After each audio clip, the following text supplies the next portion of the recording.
But I'm laid back. Right now, I just want to introduce myself. My name is Unique Mecca Audio. I'm chilling.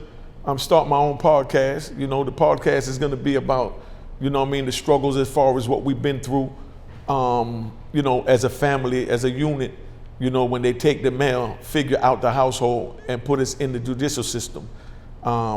Everyone normally just speak on, the glitz and glamour and, the hood stuff that happened.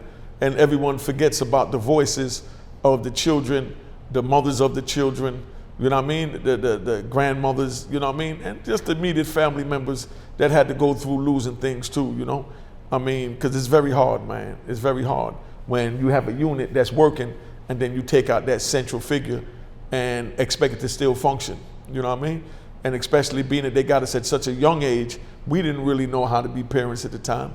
So we didn't really give our kids anything, or we didn't leave our kids behind with anything to be prepared for what's coming up, without us now being there.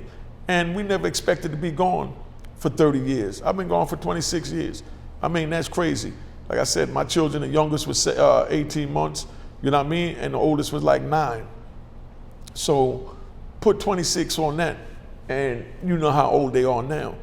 And, a lot of them, they feel like they don't even know me, man. And, in reality, they don't. But they know that I'm their father. They got the instinct as far as to love their father because, they got the smell. It's just, a genetic makeup. We don't really have time for a lot of the showing off on how much cars we had, how much drugs we sold. I really want to just touch on the part for the voices that we forgot, like I said, because I know, like my son Wayne, we building real good. So I know that, I know he's hurting too, but, I'm hurting. So we're trying to push past it, but we're trying to build, a unit to try and get some type of stability as far as who we are as men.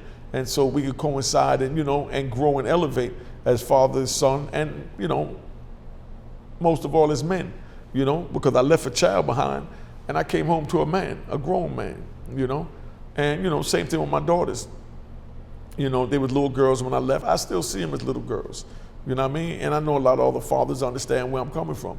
Because, just like, I notice when a lot of us go to jail, whatever age we go to jail at, that's the age we remain.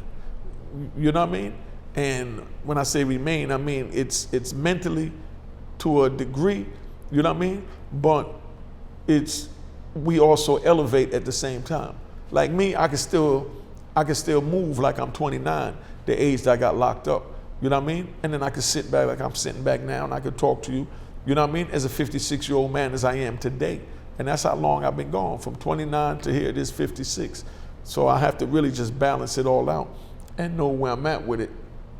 That, it's hard, man. It's hard on the children, It's hard on us. I know y'all don't like to hear us complain because like we put ourselves in that situation, by our choices, And like I said, I can't speak for no one else. I can speak for me. I know my choices landed me in jail.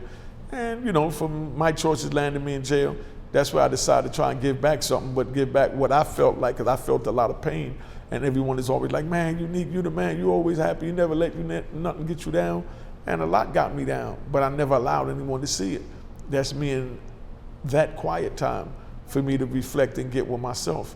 And get with the issues that I'm having. So I never really go into all that. I just continue to move forward, man, and respect the ones that's around me. And now that I'm here trying to, teach my kids a little more, to make them better citizens, make them better fathers, grandfathers, and to help leave my legacy behind.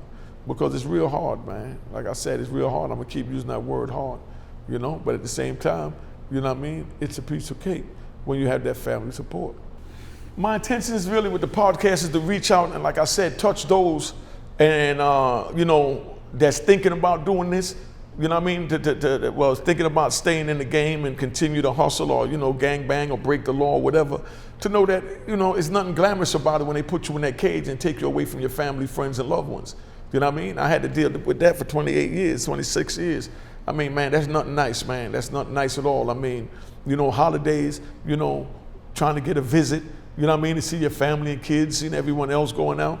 That's why, I didn't even mind being way out west, being that, I was from New York, because then I didn't have to worry about burdening anyone with coming to see me or expecting anyone to come and see me, because I'm clear on the other side of the country. And as you get older, you kind of get off from the visit thing, because like, man, I've been in long enough. It's time to get home. So instead of doing all that, I get my wisdom, man, from my children and what they go through. But like, the main part of the podcast is to give a voice to the children and the mothers, of the struggle, because no one knows what they go through. No one knows what they went through or the sacrifices that they had to sacrifice in order to make it. I could only imagine what my children and their mothers had to go through to survive with 26 years of me not being there.